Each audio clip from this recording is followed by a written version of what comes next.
പത്തനംതിട്ട ആറന്മുള പമ്പയാറിൽ കുളിക്കുവാനിറങ്ങിയ 2 യുവാക്കൾ മുങ്ങി മരിച്ചു. ഒരാളെ കാണാതായി. ചെട്ടിക്കുളങ്ങര സ്വദേശികളായ മെഫിൻ എന്നിവരാണ് മരിച്ചത്. കാണാതായ എബിനായുള്ള തിരച്ചിൽ തുടരുകയാണ്. വിശദാംശങ്ങളുമായി ഡി ബിനോയ് ചേരുന്നുണ്ട്. ബിനോയ്, എന്താണ് ഒടുവിൽ ലഭ്യമാകുന്ന വിവരങ്ങൾ?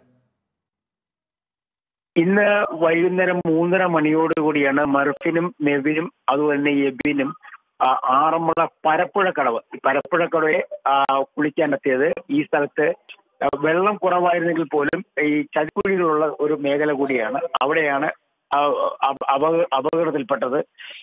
ഇതിൽ മെർഫിന്റെയും മെഫിന്റെയും മൃതദേഹം കണ്ടെത്തി കഴിഞ്ഞിരിക്കുന്നു. എബിന്റെ മൃതദേഹത്തിന് വേണ്ടിയുള്ള എബിനെ കണ്ടെത്താൻ വേണ്ടിയുള്ള തിരച്ചിൽ തുടരുകയാണ്. കാരണം വെള്ളം കുറവായിരുന്നുവെങ്കിൽ പോലും ഏതെങ്കിലും ഈ പമ്പയാറിലെ പ്രത്യേകത എന്ന് പറഞ്ഞാൽ പല സ്ഥലങ്ങളിലും ചെറിയ ചെറിയ കുഴിയുള്ള മേഖലകളാണ്. ആ സ്ഥലങ്ങളിൽ എവിടെയെങ്കിലും പെട്ടിട്ടുണ്ടോ എന്നുള്ള കാര്യത്തിലാണ് ഇപ്പോൾ ഫയർഫോഴ്സും അതുപോലെ തന്നെ പോലീസും ഉൾപ്പെടെയുള്ള അതുപോലെ തന്നെ മുങ്ങൽ വിദഗ്ധർ ഇപ്പോൾ അല്പസമയം മുമ്പ് എത്തിക്കഴിഞ്ഞിരിക്കുന്നു.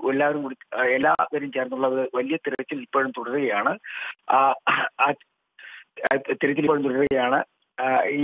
ഇപ്പോൾ അല്പം ഒന്ന് വൈകി ഒരുപക്ഷെ തിരച്ചിലെത്താൻ സാധ്യതയുണ്ട്. കാരണം പ്രകാശം മുഴുവൻ അല്ലെങ്കിൽ വെളിച്ചമില്ലാത്തൊരു അവസ്ഥ കൂടിയാണ്. അതുകൊണ്ട് തന്നെ തിരച്ചിൽ അല്പം ഒന്ന് നിർത്താനും സാധ്യതയുണ്ട്. ജില്ലാ കളക്ടർ ഉൾപ്പെടെയുള്ളവർ സ്ഥലത്ത് ഉണ്ട്. വിശദാംശങ്ങൾ നൽകിയത് പത്തനംതിട്ടയിൽ നിന്നും.